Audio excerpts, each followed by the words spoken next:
کہ رسول اللہ صلی اللہ علیہ وسلم نے فرمایا، اگر مجھے اپنی امت کو حرج اور مشقت میں مبتلا کرنے کا خطرہ نہ ہوتا تو میں انہیں ہر نماز کے وقت مسواک کرنے کا حکم دیتا۔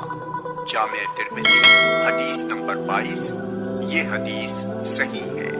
زید بن خالد جہنی رضی اللہ عنہ کہتے ہیں کہ میں نے رسول اللہ صلی اللہ علیہ وسلم کو یہ فرماتے ہوئے سنا ہے، اگر مجھے اپنی امت کو حرج و مشقت میں مبتلا کرنے کا خطرہ نہ ہوتا تو میں انہیں ہر صلاۃ کے وقت وجوباً مسواک کرنے کا حکم دیتا، نیز میں عشاء کو تہائی رات تک مؤخر کرتا۔ جامع ترمذی حدیث نمبر 23۔ یہ حدیث صحیح ہے۔ ابو ہریرہ رضی اللہ عنہ سے روایت ہے کہ نبی اکرم صلی اللہ علیہ وسلم نے فرمایا، جب تم میں سے کوئی رات کو نیند سے اٹھے تو اپنا ہاتھ برتن میں نہ ڈالے جب تک کہ اس پر 2 یا 3 بار پانی نہ ڈال لے، کیونکہ وہ نہیں جانتا کہ اس کا ہاتھ رات میں کہاں کہاں رہا ہے۔ جامع ترمذی حدیث نمبر 24۔ یہ حدیث صحیح ہے۔ سعید بن زید رضی اللہ عنہ کہتے ہیں کہ میں نے رسول اللہ صلی اللہ علیہ وسلم کو فرماتے سنا، جو بسم اللہ کر کے وضو شروع نہ کرے اس کا وضو نہیں ہوتا۔ جامع ترمذی حدیث نمبر 25۔ یہ حدیث صحیح ہے۔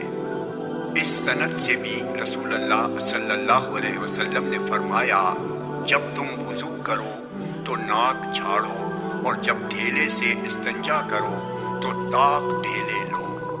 جامع ترمذی حدیث نمبر 27۔ یہ حدیث صحیح ہے۔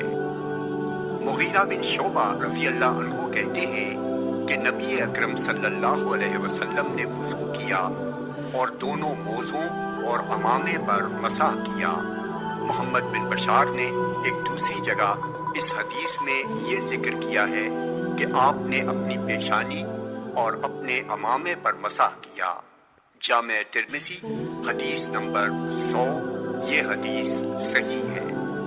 بلال رضی اللہ عنہ کہتے ہیں کہ نبی اکرم صلی اللہ علیہ وسلم نے دونوں موزوں پر اور امامے پر مسح کیا۔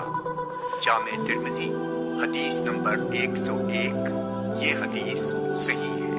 ام المومنین میمونہ رضی اللہ عنہا کہتی ہیں کہ میں نے نبی اکرم صلی اللہ علیہ وسلم کے لیے نہانے کا پانی رکھا، آپ نے غسل جنابت کیا تو برتن کو اپنے بائیں ہاتھ سے دائیں ہاتھ پر جھکایا اور اپنے پونچھے دھوئے، پھر اپنا ہاتھ برتن میں ڈالا اور شرمگاہ پر پانی بہایا، پھر اپنا ہاتھ دیوار یا زمین پر رگڑا، پھر کلی کی اور ناک میں پانی ڈالا اور اپنا چہرہ دھویا اور اپنے دونوں ہاتھ دھوئے، پھر 3 مرتبہ سر پر پانی بہایا، پھر پورے جسم پر پانی بہایا، پھر وہاں سے پرے ہٹ کر اپنے پاؤں دھوئے۔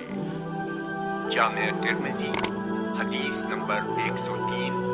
یہ حدیث صحیح ہے۔ ام المومنین عائشہ رضی اللہ عنہا کہتی ہیں کہ رسول اللہ صلی اللہ علیہ وسلم جب غسل جنابت کا ارادہ کرتے تو ہاتھوں کو برتن میں داخل کرنے سے پہلے دھوتے، پھر شرمگاہ دھوتے اور اپنی نماز کے وضو کی طرح وضو کرتے، پھر بال پانی سے بھگوتے، پھر اپنے سر پر 3 لب پانی ڈالتے۔ جامع ترمذی حدیث نمبر 104۔ یہ حدیث صحیح ہے۔ ام المومنین ام سلمہ رضی اللہ عنہا کہتی ہیں کہ میں نے عرض کیا، اللہ کے رسول، میں اپنے سر کی چوٹی مضبوطی سے باندھنے والی عورت ہوں، کیا غسل جنابت کے لیے اسے کھولا کروں؟ آپ نے فرمایا، تمہارے سر پر 3 لب پانی ڈال دینا ہی کافی ہے، پھر پورے بدن پر پانی بہا دو تو پاک ہو گئی، یا فرمایا، جب تم ایسا کر لے تو پاک ہو گئی۔ جامع ترمذی حدیث نمبر 105۔ یہ حدیث صحیح ہے۔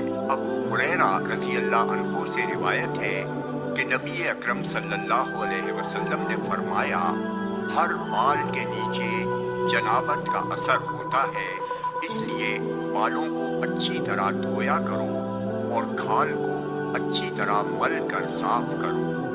جامع ترمذی حدیث نمبر 106۔ یہ حدیث ضعیف ہے۔ ام المومنین عائشہ رضی اللہ عنہا کہتی ہیں کہ نبی اکرم صلی اللہ علیہ وسلم غسل کے بعد وضو نہیں کرتے تھے۔ جامع ترمذی حدیث نمبر 107۔ یہ حدیث صحیح ہے۔